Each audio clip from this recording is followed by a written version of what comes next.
তো হাই ফ্ৰেণ্ডছ, মোৰ job and ডিফেন্সৰ চেনেলটোলৈ তোমালোকক আকৌ এবাৰ স্বাগতম জনালোঁ।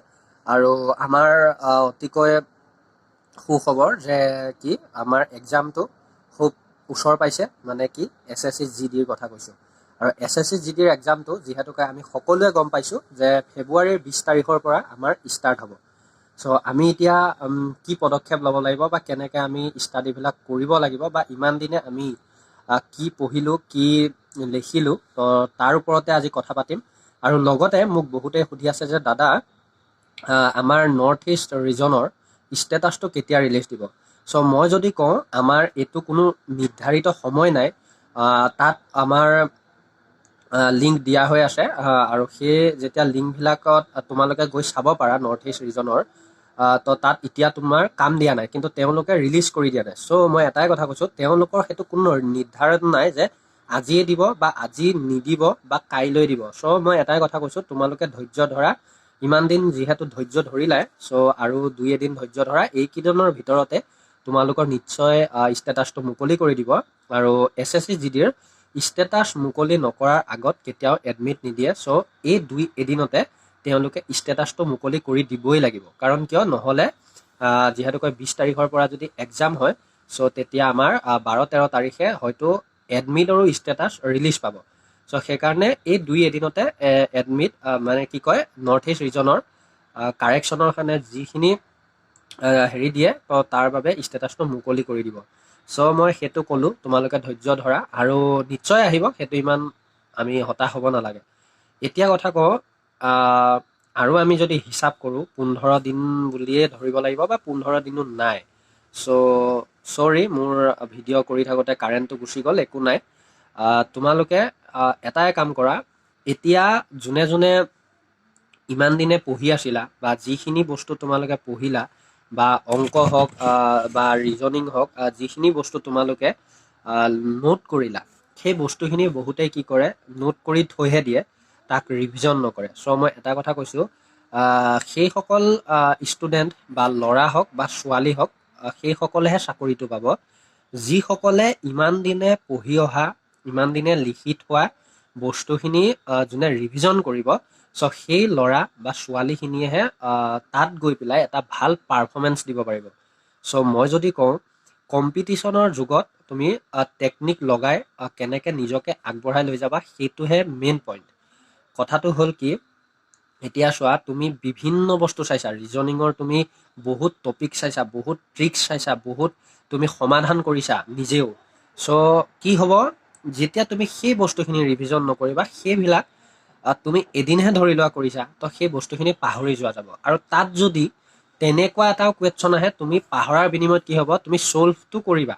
মই এইটো নকওঁ যে নোৱাৰিব পাৰা, ছল্ভ কৰিবা, কিন্তু কি হ'ব, তোমালোকৰ মানে ছল্ভ কৰোঁতে টাইমটো বেছি লাগিব। আৰু তাৰ প্ৰভাৱটো ক'ত পৰিব, তোমালোকৰ চাকৰিৰ ওপৰত পৰিব। কাৰণ কিয়, তুমি যদি বেছি টাইমত কম কুৱেশ্যন এটেম্প কৰা, তো তেতিয়াহ'লে তোমালোকে হয়তো চাকৰিটো নাপাবা।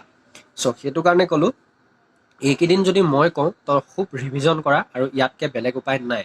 আৰু মই যদি কওঁ, তো তেতিয়াহ'লে নতুন বস্তু এইকেইদিনত বিশেষ কৰি এড নকৰিবা। তোমালোকক মই যদি নতুন বস্তু কিবা এটা এড কৰিবলৈ কওঁ, তো তেতিয়া কেতিয়া কৰিবা চোৱা। এতিয়া যিহেতুকৈ আমাৰ এডমিট অহা নাই, আমি গম নাপাওঁ যে এডমিট যদি ধৰি লোৱা আমাৰ অহা নাই, যিহেতু আমিতো গম নাপাওঁ যে আমাৰ 20 তাৰিখৰ পৰা এক্সাম হ'ব নে আমাৰ মাৰ্চত আছে। চ' মই সেইসকল ল'ৰা ছোৱালীক এটা কথা কওঁ, যিসকলৰ মাৰ্চৰ লাষ্টলৈ এক্সাম আছে, তো তেওঁলোকে কি হ'ব, এমাহ আকৌ এক্সট্ৰা সময় পাই যাব। যাৰ মাৰ্চৰ ধৰি লোৱা 20 তাৰিখ, 21 তাৰিখ, 22 তাৰিখে এক্সাম আছে, চ' সেই ল'ৰা ছোৱালীখিনিক মই এটা কথা ক'ব বিচাৰোঁ যে এইকেইদিন তোমালোকে নতুনকৈ বস্তু একো এড কৰিব নালাগে।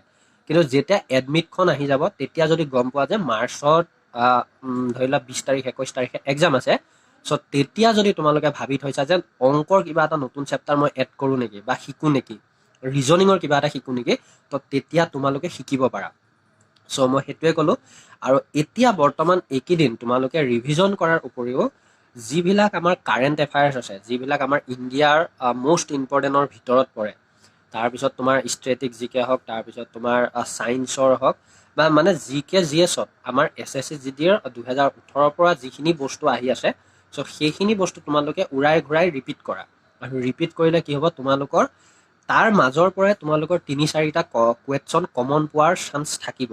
চ' জিকেৰ কথা সেইখিনি আছিলে।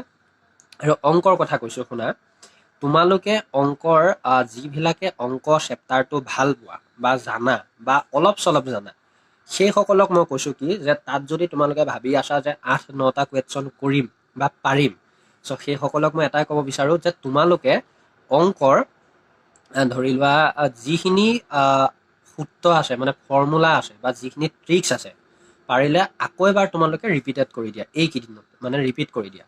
তো অংকটো আমাৰ বাকী একো প্ৰব্লেম নাই, খালি তুমি তাৰ ফৰ্মুলাবিলাক আৰু কেনেকৈ কৰে তাৰ যদি কথাখিনি জানা তো তুমি ধুনীয়াকৈ চলিউশ্যনটো উলিয়াব পাৰিবা। চ' সেইখিনি কৰা। আৰু বাকী কথা থাকিল হিন্দীৰ। তো হিন্দীত যদি মাৰ্ক বঢ়াব লাগে, মই কৈয়ে আছিলোঁ যে হিন্দীৰ আমাৰ যিটো SSC মেকাৰৰ আণ্ডাৰত গধূলি মানে তোমাৰ ভাটিবেলা 5টা বজাৰ পৰা ক্লাছ এটা হয়। আমাৰ হেৰি বুলি আছিলে, ছাৰ এজন আছিলে, ছাৰজনৰ নামটো মই পাহৰিছোঁ, তোমালোকে চাই থকাখিনিয়ে গম পাবা। তেওঁৰ উপাধিটো বিশ্বকৰ্মা আছিলে। কি আছিলে মই পাহৰিছোঁ, কিন্তু সেই SSC মেকাৰৰ আমাৰ ক্লাছটো যদি তোমালোকে কৰিব পাৰা, চ' সেই ক্লাছটোৰ পৰা তোমালোকে বহুতখিনি হেল্প হ'ব। কাৰণ কিয় তেওঁ গ্ৰামাৰখিনি খুব সুন্দৰকৈ বুজাই দিয়ে। আৰু লগতে মহাবৰা হওক, পৰ্যায়বাচী হওক, বিলম্বত হওক, সেই গোটেইখিনি বস্তু তোমালোকে তাতে পাই থাকা।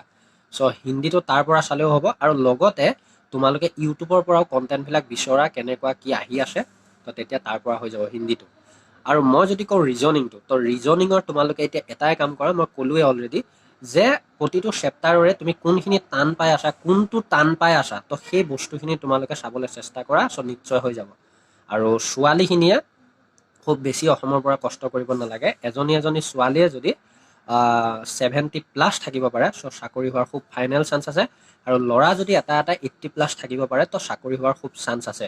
আৰু এতিয়া মই কওঁ যে এইবাৰ অসমৰ পৰা কি 2টা ছাবজেক্ট কৰিলে চাকৰি কি নহ'ব নেকি? মই কৈছোঁ 100% হ'ব। 2টা ছাবজেক্ট কৰিলে 100% হ'ব। কিন্তু 2টা ছাবজেক্ট 100% কৰিব লাগিব। মানে 20টাই কৰিব পাৰিব লাগিব বা 19টাকৈ কৰিব পাৰিব লাগিব। চ' তেতিয়া চাকৰি হোৱাৰ খুব চান্স আছে।